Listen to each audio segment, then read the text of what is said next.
आए कली में करतार धरे मनुज अवतार आए कली में अवतार। बोलो जय जयकार, बोलो जय जयकार।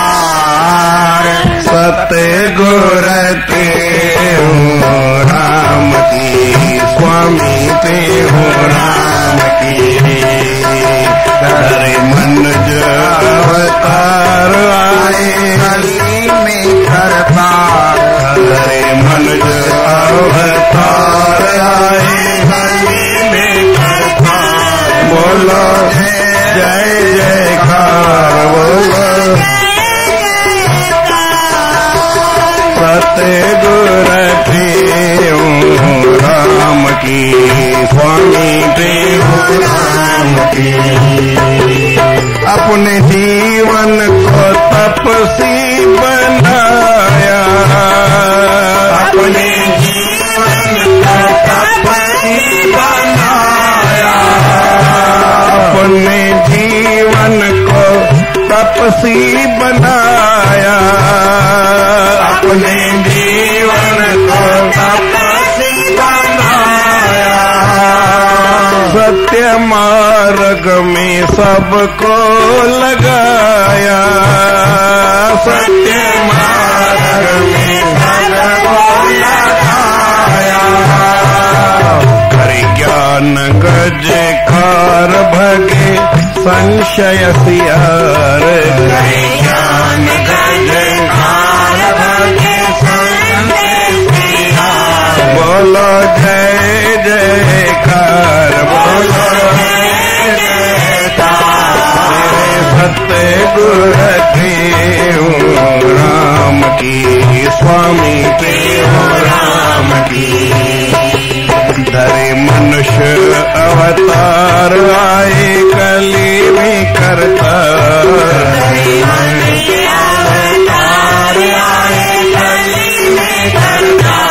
बोलो जय जयकार, बोलो जय जयकार।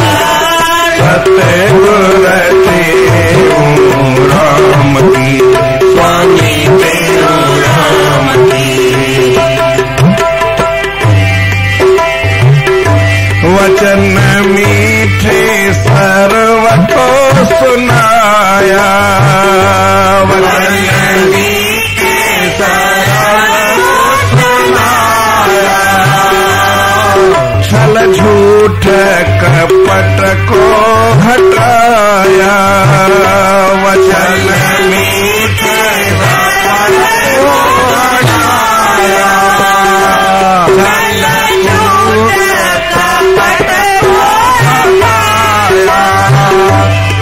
शील संयम को धार मारा क्रोध अहंकार, संयम को धार मारा क्रोध अहंकार। बोलो जय जयकार, बोलो जय जयकार। मेरे सतगुर देव राम की, गोस्वामी देव राम की। धरे मनुष्य अवतार आए कली में करतार, धरे मनुष्य अवतार आए कली में करतार। बोलो जय जयकार, बोलो जय जयकार। मेरे सतगुर देव राम की, स्वामी देव राम की। सतगुर देव राम, स्वामी देव राम की। प्रेम से बोलो श्री राम। सतनाम साक्षी, सतनाम साक्षी। सतनाम प्रेम से बोलो साक्षी, सतनाम साक्षी। सतनाम साक्षी, सतनाम साक्षी। परम आदरणीय सदगुरु महाराज उनके स्वरूप में बैठे हुए पूजने योग्य हमारे संत महात्मा एवं गुणीजन मंडल और सतगुरु देव के स्वरूप में बैठी हुई सतगुरुदेव की प्यारी भागों वाली साथ संगत, प्रेम से बोलो श्री राम। श्री राम। हमारे गुरु महाराज ने चाहे कितने जन्मों से तपस्या की हो, लेकिन हर जन्म में ABCD तो पढ़नी पड़ती है। तो पहले इस भजन में लिखा है, अपने जीवन को तपसी बनाया। भगवान कहते हैं कि मैं अर्जुन तुमको एक ज्ञान सुनाता हूं, जो तपस का है न हो उसको नहीं सुनाना। तो पहले गुरु महाराज ने अपने को योग्य बनाया, तपस्वी बनाया। जब तक तपस्या करना ये शुरू की सीढ़ी है। कोई भी काम करो तो सबसे पहले थोड़ा सा तप करना पड़ता है। तप करना माना अपने शरीर को व्यवस्थित करना पड़ता है। व्यवस्था के अंदर चलना, कायदे के अंदर चलना, ये पहले तप है। तो ज्ञानवान कितना भी बड़ा क्यों न हो, लेकिन तपस्या उसका मूल सिद्धांत होती है। प्रारंभ की सीढ़ी है, शुरू की सीढ़ी है। इससे ही आदमी आगे बढ़ सकता है। जब सृष्टि पैदा हुई, प्रेम से बोलो श्री राम। श्री राम।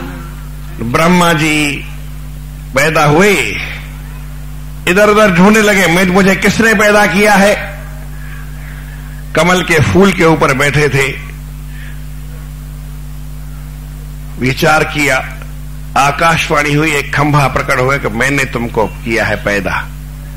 बोले तुम कौन हो, तुमको तो हमने बाद में देखा है। बोले नहीं, मैंने तुमको पैदा किया, तुम मेरा अंत लगाओ। तो विष्णु भगवान नीचे की ओर और ब्रह्मा जी ऊपर की ओर गए, लेकिन दोनों को पता लगा नहीं कौन है क्या है। वो भगवान शिव का ऐसा शिवलिंग था, वो इतना लंबा खड़ा हो गया। उसके बाद बोले कि क्यों पैदा किया है। बोले तुमको सृष्टि बनाने के लिए पैदा किया है, सृष्टि की रचना करो। तो विष्णु भगवान ने कहा मैं क्या करूं। बोले तुम पालना करना, मैं संहार करूंगा।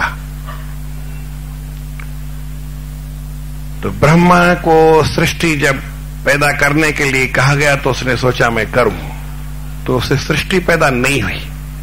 बोले क्या करे, सृष्टि तो पैदा नहीं होती है। पूछा कि देव सृष्टि हमसे पैदा नहीं हो सकती है।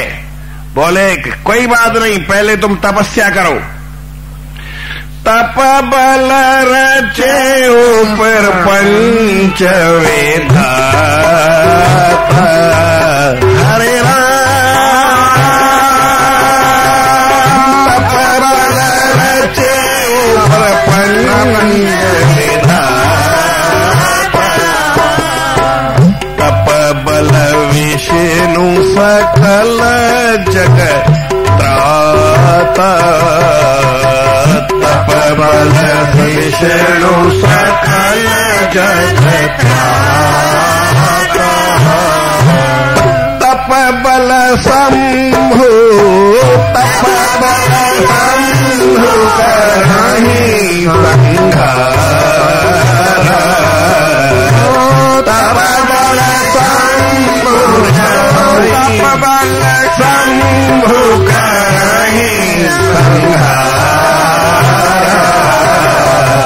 तप बल शेष महीधर धारा, तप बल शेष महीधर धारा। भगवान ने ब्रह्मा से कहा कि तुम सृष्टि की पैदा करो, नहीं कर सके। बोले तुम तपस्या करो। विष्णु कहा सृष्टि पैदा हो गई, तुम इसकी पालना करो, पालना नहीं हो सके। बोले आप भी तपस्या करो। भगवान शिव ने कहा कि मैं संहार करता हूं, तो वो भी नहीं कर सका। बोले कैसे करे। बोले जो रास्ता इनको बताया वही करना पड़ेगा। उन्होंने तपस्या की और शेष को भगवान कहते हैं कि तुम पृथ्वी को धारण करो। शेष ने कहा मैं कोई घोड़ा हूं, गधा हूं, बैल हूं, इस पृथ्वी को धारण करूं। भगवान का हुक्म है, क्या करूं। बोले कितने दिन धारण करना है। तो ये कोई पूछने का सवाल है, ये कोई विचार की बात है। पिता कहे बेटा ये काम करना तो कितने दिन करना है? बोले श्वास है ना, कब तक लेनी है बताओ? आपको श्वास लेना है कि नहीं? सांस लेते ना आप सारे, कभी थके नहीं है? 40 साल 50 साल 60 साल 70 साल 80 साल हो गए हैं, कभी तो बंद करो। कितने समय तक सांस लोगे जी बताओ? बोले महाराज सांस तो लेते ही रहना पड़ेगा, नहीं तो मर जाएंगे। बोले कि यही भगवान ने एक तरकीब लगाई कि मैं शेष को क्या जवाब दूं। बोले देखो तुम एक काम करो, मेरा नाम रोज नया रखो, पुराना नहीं, वो ही नहीं।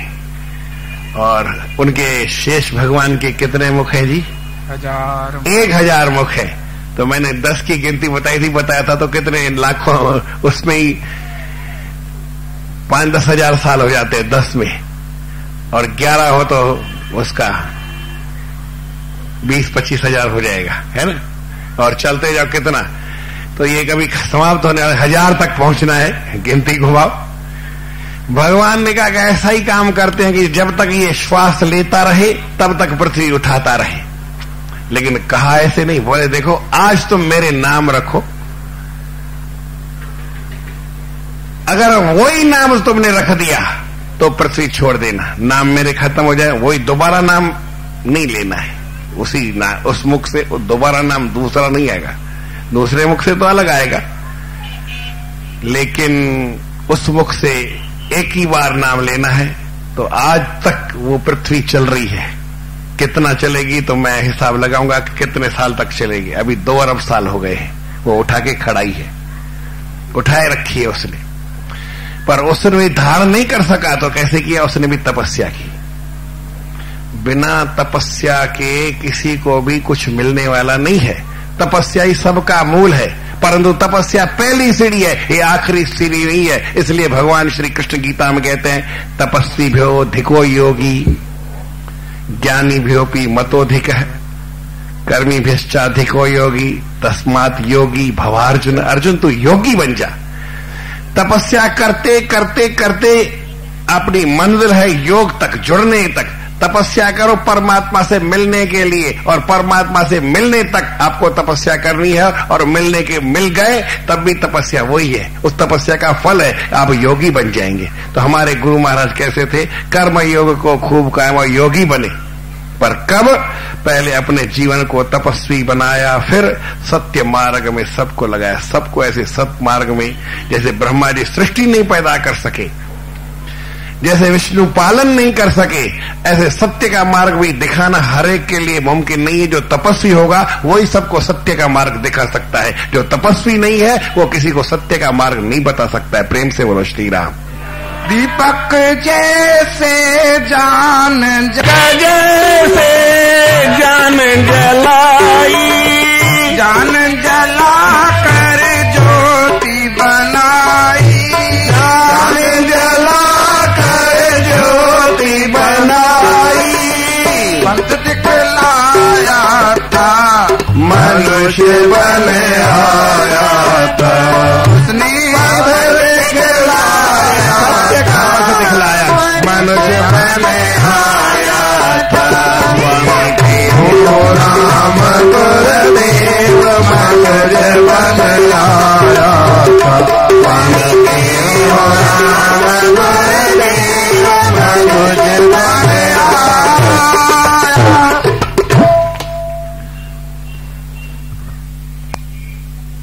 कौन सी तपस्या करनी चाहिए और कैसे करे, किसने की?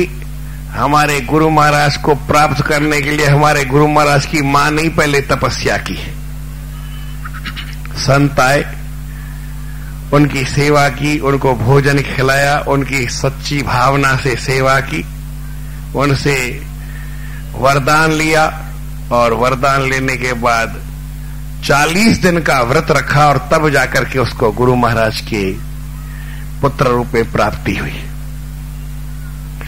जीवन में तपस्या बड़ा भारी अंग है, लेकिन तपस्या सच्ची कौन सी है? तो हमारे गुरु महाराज, सच बराबर तप नहीं, झूठ बराबर पाप, जिसके हृदय सच बसे उसके हृदय आप।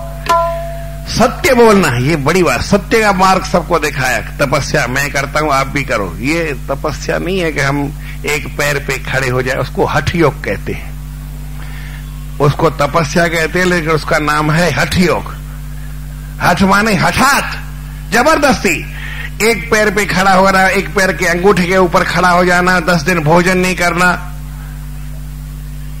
50 दिन भोजन नहीं करना, पानी नहीं पीना, अपने मन को परमात्मा की तरफ लगाना, सत्य की तरफ लगाना, ये तपस्या सबसे बड़ी है। मन की तपस्या है। और मन अगर हमारा तपस्या में नहीं जुड़ा, शरीर से तपस्या की, उसका लाभ नहीं होता है, उसका दुष्परिणाम होता है, उसका नुकसान होता है। तो हमारे गुरु महाराज ने सत्य सबको सिखाया। और सत्य है क्या? मीठे सब वचन, मीठे सर्व को सुनाया। हमेशा सबके साथ मीठा बोलते थे। अब ऐसे ये है ऐसा बताते थे।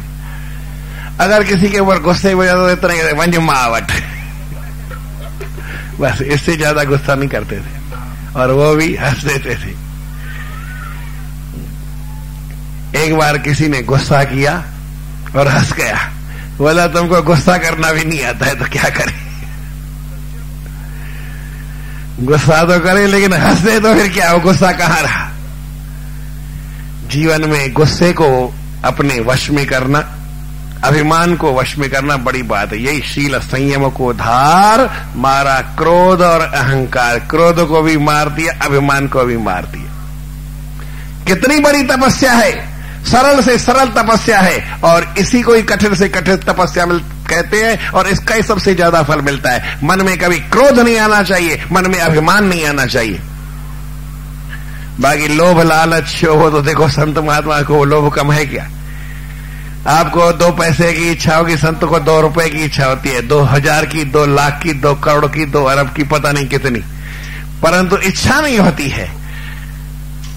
कि इच्छा करना मिले तो ठीक है। ये संतों की मौज है, आनंद में रहते हैं। गुरु महाराज सब कुछ छोड़ करके और आकर के टंडा आदम में रेत के टीले के ऊपर बैठ गए। लेकिन इससे पहले क्या था और छोड़ना कितनी बड़ी बात है। काफी समय घर में खंडू में रहे, अपने गांव में। फिर बोला कि देखो अभी दुकान पे बैठते हैं, खेती में करते हैं, क्या है, और तो अपना काम चलाते हैं कि मैं जाके भगवान का भजन करता हूं, जंगल में चला जाता हूं। तो अपने बड़े भाई से कहा कि मुझे अभी मन नहीं लगता व्यवहार में, चला जाऊं। बोलिए कर्जा सर के ऊपर कौन उतारेगा? 3000 का कर्जा है। कब था? तब की बात है। हो न हो समझो आप 20 या 22 की बात होगी, 1920। आज से 85 साल पहले की बात है। तब क्या रेट था और तब 3000 का कर्जा कितनी बड़ी बात है। 3000 तो बहुत होता था। 1000 का 500 किसी के पास को 7 पीढ़ी का शाहूकार बोलते थे। बोले कर्जा कौन उतारेगा? इतना ठेका लिया है, नहीं तो फिर मर जाएंगे। बोले ये बात सही है, कर्जा मैं उतारूंगा। और फिर बोले कल से मैं खेत पर जाता हूं। तो गुरु महाराज खेत पर गए। जाके देखते हैं एक ज्वार का भुट्टा था, उसको ऐसे हाथ में लिया, ऐसे देखा, क्या था उसमें? खील थी, ऊपर था छिलका था, लेकिन अंदर से माल नहीं था, पोला था। बोले दाना तो है, पोला है। ऐसे देख करके और जाके बैठ गए अपने इफ्तारे में, परमात्मा की प्रार्थना करने लगे। दूसरे जो किसान थे, ठेके पे लिया था तो किसान तो दूसरे थे, जो काम वाले थे, कामदार थे, आए, क्योंकि पहले भी स्वामी जी आए थे गुरु महाराज, तो उनके साथ बैठ करके वो गाते थे। तो उनके साथ कोई तानपुरा, कोई क्या से साज लेकर के गाने बैठ जाते थे। बोले नहीं, आप जाकर के संभाल करो खेत की, मैं यहां अकेला बैठा हूं, आप सारे खेत की संभाल करो, अपने अपने काम में लग जाओ, मैं यहां बैठा हूं। बैठे रहे। और भगवान का भजन किया। 7 दिन तक खेत में गए। उनके भाई ने सोचा कि मैं खेत में जाके देखूं क्या बात है। चुप करे हुए। खेत में 7 दिन गए, जाते हैं कि नहीं, पहले तो बैठते ही नहीं थे, अब जाके देखे। अब अकेले नहीं गए, बोले कि आज खेत में मैं जाऊंगा, आप दुकान पे जाना आज से। बोले ठीक है। दुकान पे चले गए और भाई उनके जो वो खेत पे गए। अब 7 दिन के अंदर थोड़ा परिवर्तन हो गया।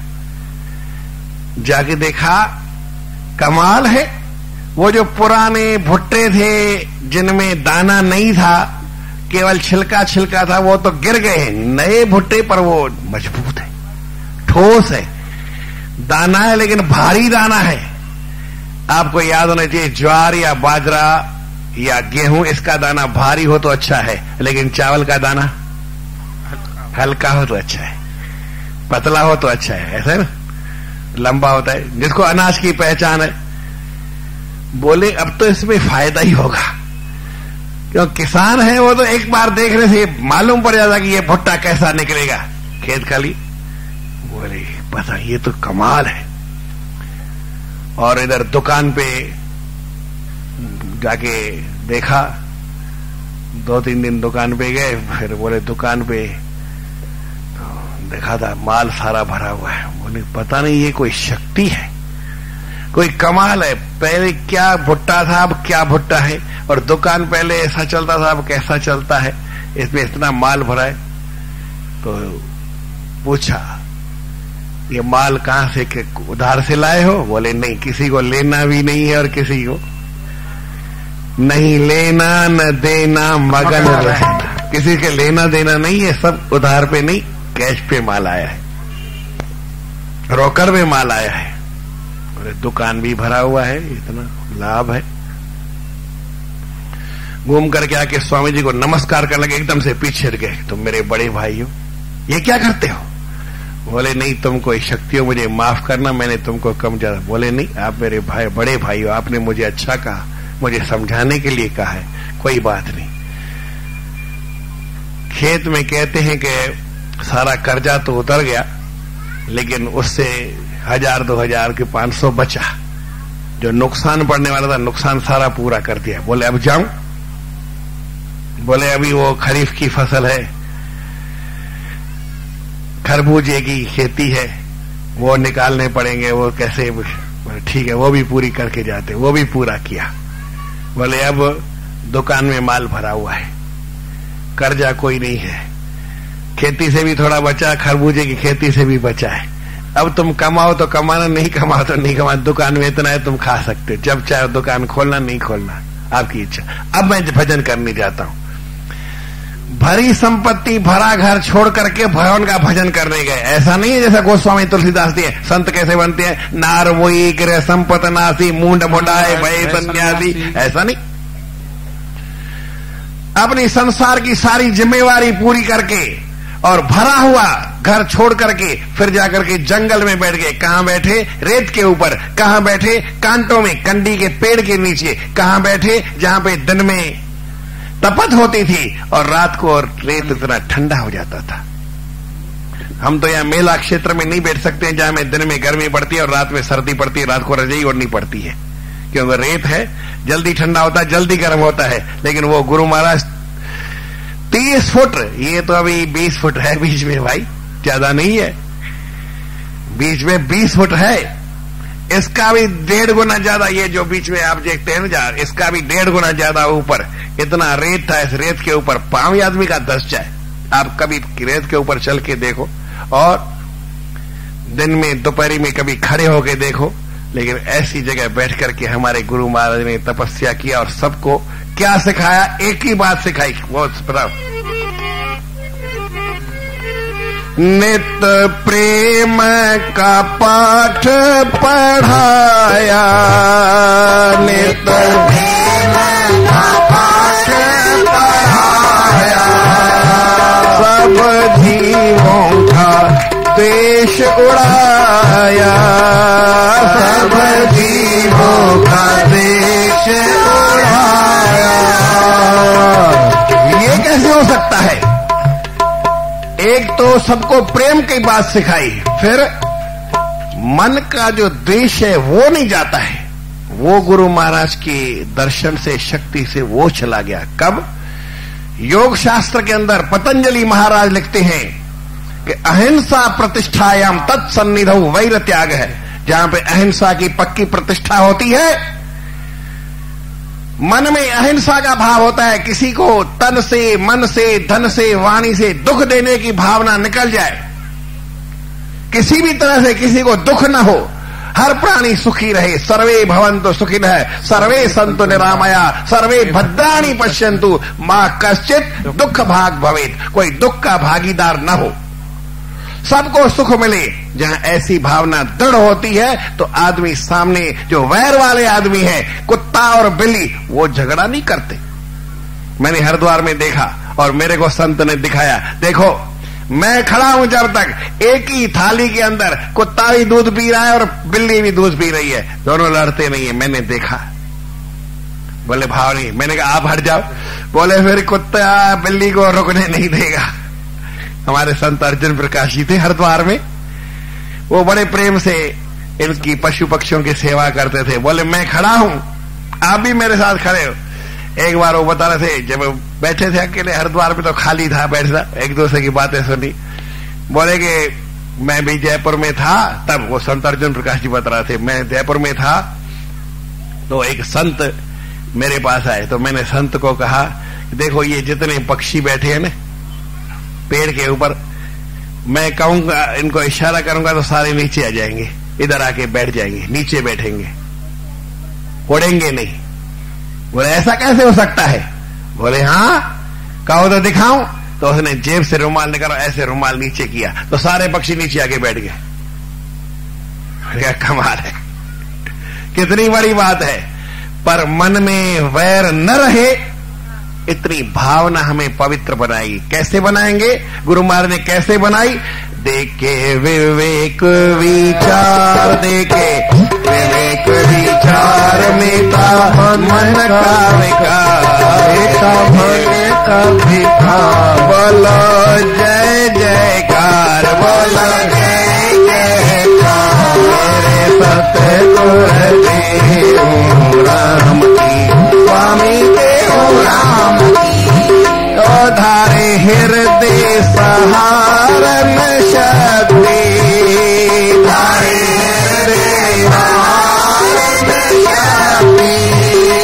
करे पूर्ण हरि की भक्ति, करे पूर्ण हरि की भक्ति। हृदय में सहन शक्ति को धारण किया। गुरु महाराज से पूछा गया कि महाराज जी हम संसार में कैसे रहें, कोई तरीका बताओ। बोले बेटा एक ही तरीका है, सहन करो। जो आदमी यत्र वाक्च तत्र सहंच, जहां वाणी की सत्यता होती है वहां सहन शक्ति होती है। सच्चा आदमी सहन करता है। आप इतने माताएं बैठी हैं सोना पहनते हैं, भाई लोग भी सोना पहनते हैं। बताओ सोने को कितनी बार तपाया जाता है और तपाने से उसका फल क्या निकलता है? किसी को मालूम है? सोने को तपाते हैं आग में, और आग ने के जितनी बार तपाते उतना उसमें निखार ज्यादा, उतनी उसमें चमक ज्यादा आती है। चांदी को क्यों नहीं तपाते? लोहे को क्यों नहीं तपाते? अरे उसमें सहन करने की शक्ति नहीं है, लोहे को तपाते तो वो मुड़ जाएगा, लेकिन सोने को तपाने से उसका निखार बढ़ता है। तपाने से तो लोहा भी अच्छा होता है, मुड़ के सही बन जाता है, परंतु वो कठोर का कठोर रहता है। लेकिन सोना, उसको जितना तपाओगे उतनी उसमें निखार आएगी। तो जो सच्चा आदमी होता है वो सहन करता है उतना। जैसा सोना तपता है उसी तरह से सूर्य तपता है, इसी तरह से जो सच्चा आदमी उसको सहन शक्ति करनी पड़ेगी। धारी हृदय सहारण शक्ति, करी पूर्ण हरि की भक्ति, परमात्मा की पूर्ण भक्ति की। हरिदास हर बार जाऊं बल्ले बल्ले हार, हरिदास हर बार जाऊं बल्ले बल्ले हार। बोलो जय जयकार बोलो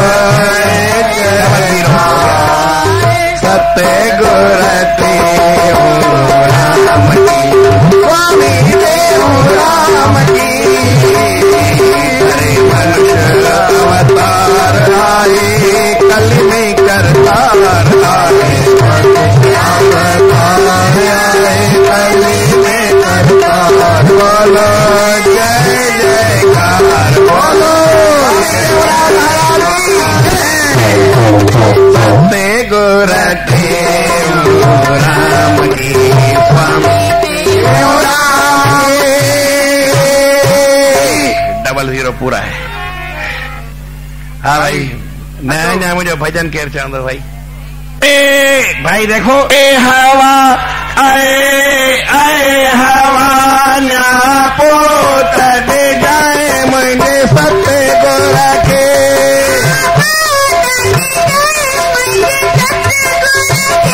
मुझे तीन दुनिया दे रहे परखे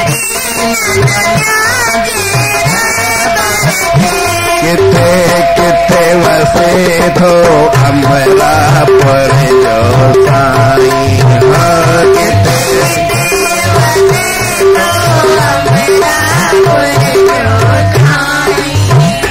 गोले गोले गली शहर शहर